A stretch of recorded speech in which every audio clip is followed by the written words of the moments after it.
اللہ کے نام سے شروع جو نہایت مہربان ہمیشہ رحم فرمانے والا ہے۔ بے شک کہ انسان پر زمانے کا ایسا وقت بھی گزر چکا ہے کہ وہ کوئی قابل ذکر چیز ہی نہ تھا۔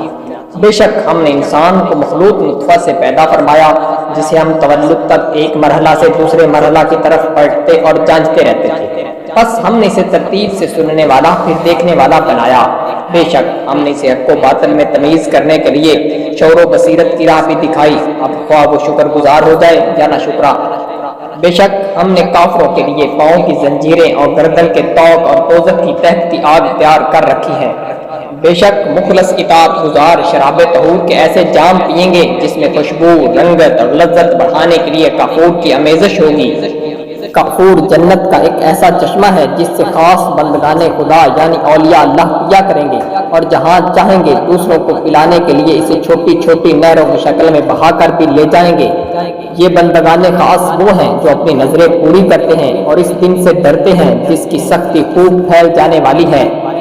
اور اپنا کھانا اللہ کی محبت میں خود اس کی طلب و حاجت ہونے کے باوجود اثاراً محتاج کو، یتیم کو اور قیدی کو کھلا دیتے ہیں، اور کہتے ہیں کہ ہم تو محض اللہ کی رضا کے لیے تمہیں کھلا رہے ہیں، نہ تم سے کسی بدلہ کے خواستگار ہیں اور نہ شکر گزاری کے خواہش مند ہیں۔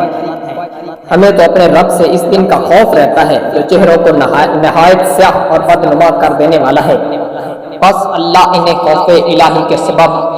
اس دن کی سختی سے بچا لے گا، اور انہیں کے چہروں پہ رونق و تازگی اور دلوں میں سرور و مروت بخشے گا، اور اس بات کے عوض کہ انہوں نے صبر کیا رہنے کو جنت، پہننے کو ریشمی پوشاک عطا کرے گا۔ یہ لوگ اس میں تختوں پر تکیے لگائے بیٹھے ہوں گے، نہ وہاں دھوپ کی تپش پائیں گے اور نہ سردی کی شدت، اور جنت کے درختوں کے سائے ان پر جھک رہے ہوں گے، اور ان کے میووں کے گچھے جھک کر لٹک رہے ہوں گے، اور خدام ان کے گرد چاندی کے برتن اور صاف ستھرے شیشے کے گلاس لیے پھرتے ہوں گے، اور شیشے بھی چاندی کے بنے ہوں گے جنہیں انہوں نے ایک ایک کی طلب کے مطابق ٹھیک ٹھیک اندازے سے بھرا ہوگا، اور انہیں وہاں شراب طہور کے ایسے جام پلائے جائیں گے جن میں زنجبیل کی آمیزش ہوگی۔ زنجبیل اس جنت میں ایک ایسا چشمہ ہے جس کا نام سلسبیل رکھا گیا ہے، اور ان کے ارد گرد ایسے معصوم بچے گھومتے رہیں گے جو ہمیشہ اس حال میں رہیں گے کہ جب آپ انہیں دیکھیں گے تو انہیں بکھرے ہوئے موتی گمان کریں گے، اور جب آپ بہشت پر نظر ڈالیں گے تو وہاں کثرت سے نعمتیں اور ہر طرف بڑی سلطنت دیکھیں گے،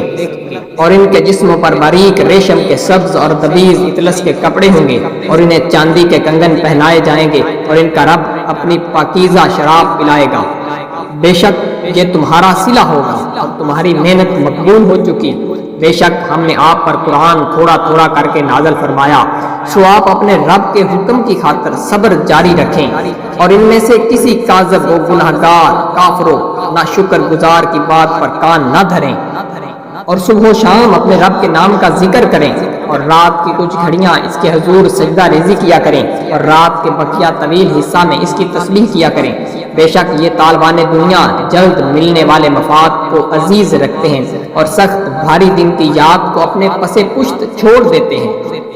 وہ نہیں سوچتے کہ ہم نے انہیں پیدا فرمایا اور ان کے جوڑ جوڑ کو مضبوط بنایا، اور ہم جب چاہیں انہیں جیسے لوگوں میں بدل ڈالیں۔ بے شک یہ قرآن نصیحت ہے، سو جو کوئی چاہے اپنے رب کی طرف پہنچنے کا راستہ اختیار کر لے، اور تم خود کچھ نہیں چاہ سکتے سوائے اس کے جو اللہ چاہے۔ بے شک اللہ خوب جاننے والا، بڑی حکمت والا ہے،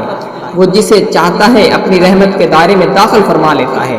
اور ظالموں کے لیے اس نے دردناک عذاب تیار کر رکھا ہے۔